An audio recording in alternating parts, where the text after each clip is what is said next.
جو لوگ اللہ پر ایمان لائیں، کہیں کہ ہمارا رب اللہ ہے، پھر اس پر جم جائیں، ان پر فرشتوں کا نزول ہوتا ہے، نہ کوئی غم کرو نہ خوف، خوشیاں مناؤ جنت کی جس کا تم سے وعدہ کیا گیا تھا۔ اللہ کی ربوبیت پر اطمینان جب انسان کو ہو جاتا، میرا رب اللہ ہے، ربی اللہ، انسان کے لیے نہ کوئی کھٹکا، نہ کوئی خطرہ، نہ کوئی خوف، نہ کوئی حزن۔ جو کچھ ہو رہا ہے کس کے اذن سے ہو رہا ہے؟ اللہ کے اذن سے۔ اللہ کے اذن کے بغیر پتہ تک نہیں ہلتا۔ یہ کوئی اندھا بہرا مادہ نہیں ہے جس سے مجھے کوئی خوف ہو۔ اندھا بھینسا چلا آ رہا ہو اس سے تو ڈرنے کا ہر انسان کو ڈرنا چاہیے، نہ معلوم کس کو ٹکر مار دے۔ لیکن نہیں، اس کائنات کو چلانے والا ایک سمیع و بصیر خدا ہے، وہ جو میرا دوست ہے، میرا ولی ہے۔ اللہ ولی الذین آمنوا یخرجہم من الظلمات الی النور۔ اللہ اہل ایمان کا ولی ہے، ساتھی ہے، پشت پناہ ہے، مددگار ہے، حمایتی ہے۔ بتائیے جسے یقین ہو جائے کہ اللہ میرا مددگار، اللہ میرا محافظ، اللہ میرا پشت پناہ، اللہ میرا حمایتی، اس کے لیے کوئی خوف ہوگا؟ اس سے کوئی ڈر ہوگا؟ میں مثال دیا کرتا ہوں ایک بہت سادہ، پنجاب کے دیہات کی۔ تو بڑا چودھری ہے اور کوئی غریب کسان ہے۔ اس غریب کسان کے جانوروں کو ہر وقت اندیشہ ہوگا چوری کا، کوئی میری بھینس کھول کر نہ لے جائے، کوئی میرا بیل کھول کر نہ لے جائے۔ لیکن جس کے بارے میں یہ سب کو معلوم ہو کہ وہ جو بڑا چودھری ہے وہ اس کا دوست ہے، اس کی بچیا کو کوئی خوف ہوگا؟ اس کی بھینس پر کوئی ہاتھ ڈالے گا؟ اسے کوئی اندیشہ ہوگا؟ نہیں۔ کیوں؟ کہ وہ بڑا چودھری، بڑا اس کا یہاں کا سردار، جاگیردار، سب کو معلوم ہے وہ میرا دوست ہے، کوئی میرے خلاف اقدام نہیں کر سکتا۔ اس دنیا میں یہ چھوٹی سی بات اگر آپ کے دلی اطمینان اور سکون کا باعث بن سکتی ہے تو ذرا تصور کیجئے۔ میں لفظ تصور استعمال کروں گا صرف اس لیے کہ اس کا ہم جس کو کہتے ہیں ادراک اور شعور کر نہیں سکتے، اگر کے ساتھ کر سکتے۔ اگر یقین ہو کہ اللہ میرا مددگار اور یقین ہو کہ اللہ ہر آن میرے ساتھ ہے، پھر کوئی خوف، کس کا خوف؟ کوئی شے اللہ سے بالاتر ہے؟ کوئی قوت اس سے زیادہ طاقتور ہے؟ کوئی اس کے ارادے کو بدلنے والا ہے؟ کوئی اس کی مشیت کے آڑے آنے والا ہے؟ یہی بات ہے جو حضور نے فرمائی۔ یہ ایمان کا حاصل ہے لب لباب، کہ دیکھو اچھی طرح اس بات کو ذہن نشین کر لو، اگر تمام انسان مل کر تمہیں کوئی نقصان پہنچانا چاہے نہیں پہنچا سکتے، مگر جو کچھ اللہ نے لکھ دیا ہو، اور تمام انسان مل کر تمہیں کوئی نفع پہنچانا چاہیں نہیں پہنچا سکتے، مگر وہ شے جو اللہ نے طے کر دی ہو۔ آپ پھر میں کہوں گا ذرا طاری کیجئے، اسے فرض کیجئے، اسے سوچئے۔ اگر اس حدیث پر ہمارا دل ٹھکا ہوا ہو تو کسی سے ڈر ہوگا؟ یہ مجھے نقصان نہ پہنچا دے، یہ میری رپورٹ خراب نہ کر دے، یہ میری انکریمنٹ نہ رکوا دے، یہ میرا یہ نہ بگاڑ دے، یہ میرا یہ نقصان نہ پہنچا دے۔ اس کا ڈر، اس کا ڈر، اس کا خوف، اس کی خوشامد، اس کے لیے جا کر طرح طرح سے اپنی عزت نفس کو ذلیل کروانا اس کے سامنے، یہ سب کچھ کیوں کرتا ہے انسان؟ جب سمجھتا ہے کہ اس کے ہاتھ میں میرا کوئی نفع ہے، اس کے ہاتھ میں میرے لیے کوئی ضرر ہے، یہ مجھے کوئی گزن پہنچا سکتا ہے، یہ مجھے کوئی نقصان پہنچا سکتا ہے، یہ میرا کوئی کام بنا سکتا ہے، یہ میری کوئی ضرورت پوری کر سکتا ہے، اسی کا نام شرک ہے۔ جہاں آپ نے یہ سمجھا کہ غیر اللہ کے اندر کوئی طاقت موجود ہے، وہی شرک ہے۔ بتوں سے تجھ کو امیدیں، خدا سے نومیدی، مجھے بتا تو صحیح اور کافری کیا ہے؟ شرک تو یہ ہے۔ جس پر بھی تمہیں یہ خیال ہے، کلمہ ہے یہ کلمہ سوم، لا حول ولا قوت الا باللہ، ذرا اس پر دل کو کبھی اگر آپ تصور کریں، پھر فرض کریں، دل ٹھک جائے اس پر، کوئی طاقت نہیں۔ یہی بات تھی جو شیخ عبد القادر جیلانی رحمۃ اللہ علیہ نے اپنی وصیت میں اپنے بچے سے کہی. 11ویں دینے والے ہیں، لیکن حضرت شیخ عبد القادر جیلانی کی وصیت اور تعلیمات کو کتنے لوگ ہیں کہ جانتے ہو؟ یہ جن مقامات تک پہنچے ہیں وہ کس چیز کی بدولت پہنچے؟ انہوں نے جو پیغام دیا وہ کیا تھا؟ اے میرے بچے، جس طریقے سے قرآن مجید میں حضرت لقمان کی نصیحتیں جو ہے نقل کر دی گئی ہیں، میں یہ عرض کروں گا بالفرض اگر قرآن حضرت عبد القادر جیلانی کے بعد نازل ہوا ہوتا تو شیخ عبد القادر کی یہ نصیحتیں بھی قرآن میں درج ہوتی. اتنی اونچی نصیحتیں ہیں. اے میرے بچے، اس حقیقت کو ذہن نشین کر لے، لا فاعل فی الحقیقت ولا مؤثر الا اللہ. اس کائنات میں نہ کوئی فاعل حقیقی ہے نہ مؤثر حقیقی ہے سوائے اللہ کے. کسی شے میں کوئی تاثیر نہیں اگر اللہ نہ چاہے. آگ جلا نہیں سکتی اگر اللہ نہ چاہے. پانی ڈبو نہیں سکتا اگر اللہ نہ چاہے. زہر ہلاک نہیں کر سکتا اگر اللہ نہ چاہے. کوئی چیز فائدہ نہیں پہنچا سکتی اگر اللہ نہ چاہے. تو در در پہ کیوں سر جھکاتے ہو؟ در در پر کیوں جبیں سائی کرتے ہو؟ سب کے سامنے کیوں ہاتھ پھیلاتے ہو؟ ایک اللہ سے مانگو. ایک اللہ کے سامنے زمین پر اپنی جبین رکھو. لا فاعل فی الحقیقت ولا مؤثر الا اللہ. نظر آتا ہے ہمیں کہ پانی پیاس بجھا دیتا ہے. پیاس بجھانے کی صلاحیت پانی میں نہیں ہے، اللہ کے اذن سے. کھانا بھوک مٹا دیتا ہے. بھوک مٹانے کی صلاحیت کھانے میں نہیں ہے، اذن رب میں ہے.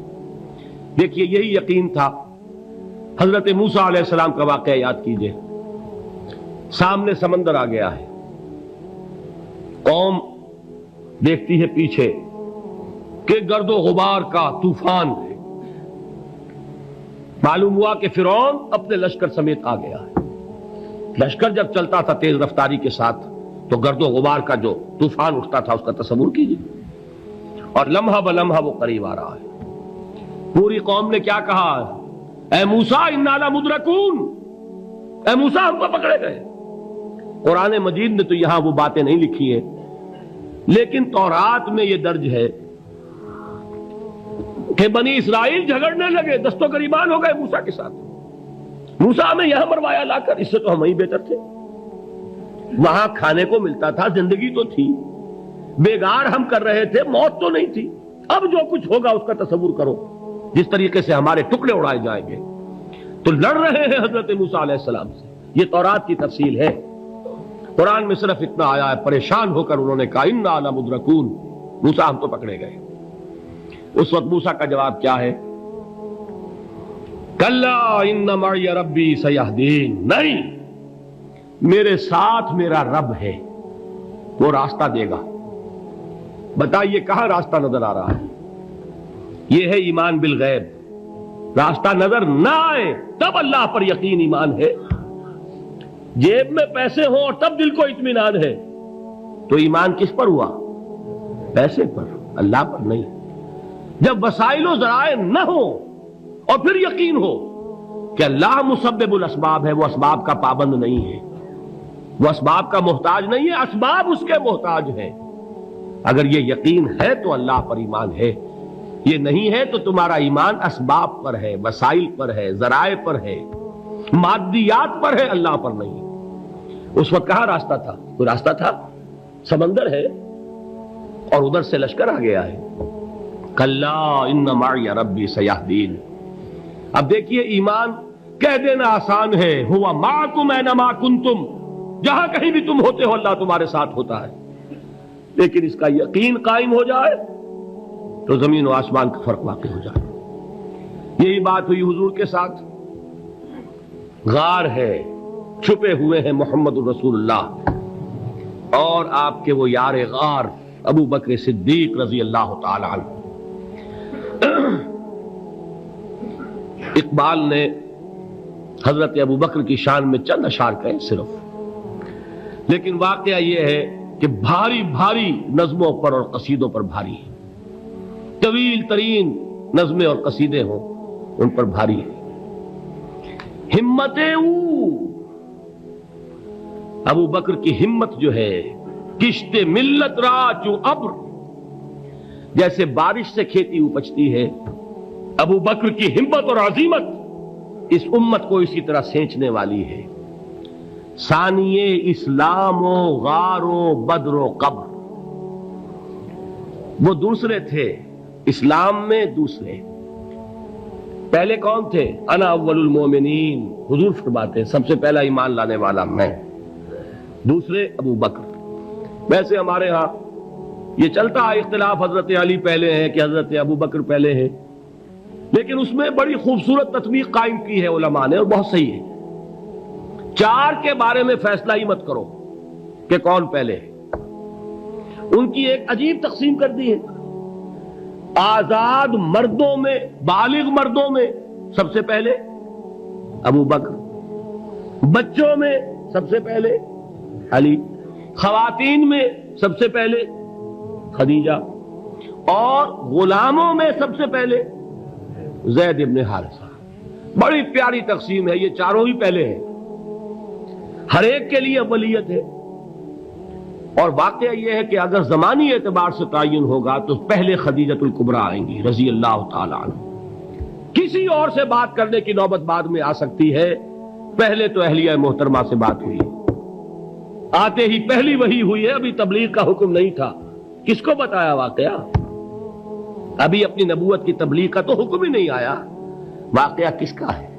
وہ خدیجہ کا ہے۔ جب کہا ہے کہ خشیت علی نفسی، مجھے اپنی جان کا اندیشہ ہے، تو کیا جواب دیا خدیجہ نے رضی اللہ تعالی عنہا؟ وہ صدیقۃ الکبریٰ ہے، صدیقات جو ہے خواتین ان میں چوٹی پر خدیجۃ الکبریٰ ہے رضی اللہ تعالی عنہا، اور صدیق جو مرد ہیں ان میں صدیق اکبر ہے ابو بکر صدیق رضی اللہ تعالی عنہ، لیکن صدیقات میں چوٹی پر۔ جب حضور نے فرمایا خشیت علی نفسی، کیا فرمایا؟ کیا عرض کیا؟ کیسے تسلی دی؟ نہیں نہیں، اللہ آپ کو ضائع نہیں کرے گا، آپ غریبوں کے ہمدرد ہیں، آپ مساکین کے تکالیف رفع کرنے والے ہیں، آپ بیواؤں کی سرپرستی کرتے ہیں، آپ مسافروں کی خدمت کرتے ہیں، اللہ آپ کو ضائع نہیں کرے گا۔ یہ یقین ہے اس خاتون کے اندر۔ خیر وہ ایک علیحدہ بات ہو جائے گی۔ میرے دل پر حضرت خدیجہ رضی اللہ تعالیٰ عنہ کی شخصیت کا بڑا گہرا نقش ہے، جو وہ کوئی اور ہی وقت اور موقع ہوا تو بیان ہوگا۔ بہرحال اقبال نے ایک مصرے میں جو چار اولیتیں جمع کر دی ہیں، ہمتیں او کشت امت را چو ابر، ثانی اسلام و غار و بدر و قبر۔ اسلام میں حضور کے بعد پہلے کون؟ ابو بکر۔ غار میں حضور کے ساتھ کون؟ ابو بکر۔ بدر کی رات اللہ کا رسول سربسجود، وہ جھاڑ، وہ گھاس پھوس کی جو جھوپڑی بنائی گئی تھی، اور وہاں تلوار ننگی لے کر پہرا دینے والا کون؟ ابو بکر۔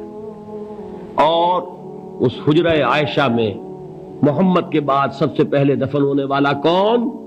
ابو بکر رضی اللہ تعالی عنہ وصلی اللہ علیہ وسلم۔ وہ جو معاملہ میں سنا رہا تھا غار ثور کا، حضرت ابو بکر بھی حضور کے خیال سے لرز گئے ہیں۔ آپ کو یاد ہوگا کہ جا کر پہلے تمام جتنے سوراخ تھے انہیں بند کیا ہے، ایک سوراخ رہ گیا تھا جس کو بند کرنے کے لیے کوئی کپڑا نہیں تھا، وہاں اپنی ایڑی رکھی ہے، تب کہا ہے حضور سے تشریف لائیے، اور اپنے زانو پر حضور کو لٹایا ہے، اور وہاں کسی موذی جانور نے کاٹا ہے، حضور کی آنکھ لگ گئی تھی، اس وقت اس بل کے اندر جو بھی بچھو ہے کیا ہے واللہ عالم، اس نے کاٹا ہے، اس کی تکلیف کی وجہ سے ابو بکر کی آنکھوں سے آنسو ٹپک گئے، حضور کے چہرے مبارک پر پڑے ہیں، تو حضور جاگے ہیں، معاملہ کیا ہے؟ ایڑی نہیں ہٹائی وہاں سے، مبادا وہ جانور وہاں سے نکل کر محمد الرسول اللہ کو کوئی گزن پہنچا دے، ابو بکر کی ایڑی ہے، جس طرح چاہے کھا لے، ختم کر دے، جان نکل جائے تب کوئی آنچ آئے محمد پر تو آئے، لیکن جیتے جی نہیں۔ وہ ہے ابو بکر حضور کے خیال سے۔ اس وقت حضور نے پھر اپنا لعاب دہن لگایا ہے، اور اس سے پھر آپ کی تکلیف ختم ہوئی۔ جیسے خیبر میں حضرت علی کی آنکھ دکھ رہی تھی، اس کو جو شفا حاصل ہوئی ہے وہ بھی حضور کے لعاب دہن سے ہوئی۔ تو بہرحال اس وقت انہوں نے کہا ہے کہ اے نبی یا رسول اللہ، اگر اس وقت ان میں سے کسی نے غیر ارادی طور پر بھی اپنے قدموں کی طرف جھانک لیا تو پکڑے جائیں گے۔ کیا جواب تھا اللہ کے رسول کا؟ لا تحزن ان اللہ معنا، اللہ ہمارے ساتھ ہے، کیوں گھبراتے ہو ابو بکر؟ یہ ہے ایمان باللہ، میرا مالک اللہ، میرا رازق اللہ، میرا محافظ اللہ، میرا مددگار اللہ، میرا پشت پناہ اللہ، میرا دوست اللہ۔ یہ دوستی ہے اللہ کی جو لب لباب ہے، حاصل ہے ایمان کا، اسی کا نام ولایت ہے۔ اولیاء اللہ کے سروں پر سینگ نہیں ہوتے، جس کے دل میں ایمان راسخ ہو چکا ہو وہی اللہ کا ولی ہے، جسے اللہ پر یقین ہو چکا ہے وہی اللہ کا ولی ہے، جسے یقین ہے اللہ میرے ساتھ ہے، میرا مددگار، میرا پشت پناہ، میرا ساتھی، میرا دوست، میرا محبوب، میرا محب۔ اللہ اہل ایمان سے محبت کرتا ہے۔ واللہ یحب الصادقین، ان اللہ یحب الذین یقاتلون فی سبیلہ صفا کانہم بنیان مرصوص۔ اللہ محبت کرنے والا، اہل ایمان محبوب، اور اہل ایمان محبت کرنے والے اللہ محبوب۔ والذین آمنوا اشد حبا للہ۔ آپ تصور کیجئے جسے یہ رشتہ ایمان یا رشتہ ولایت حاصل ہو جائے، الا ان اولیاء اللہ لا خوف علیہم ولا هم یحزنون، آگاہ ہو جاؤ، اللہ کے دوستوں کے لیے نہ کوئی خوف ہے نہ کوئی حزن ہے۔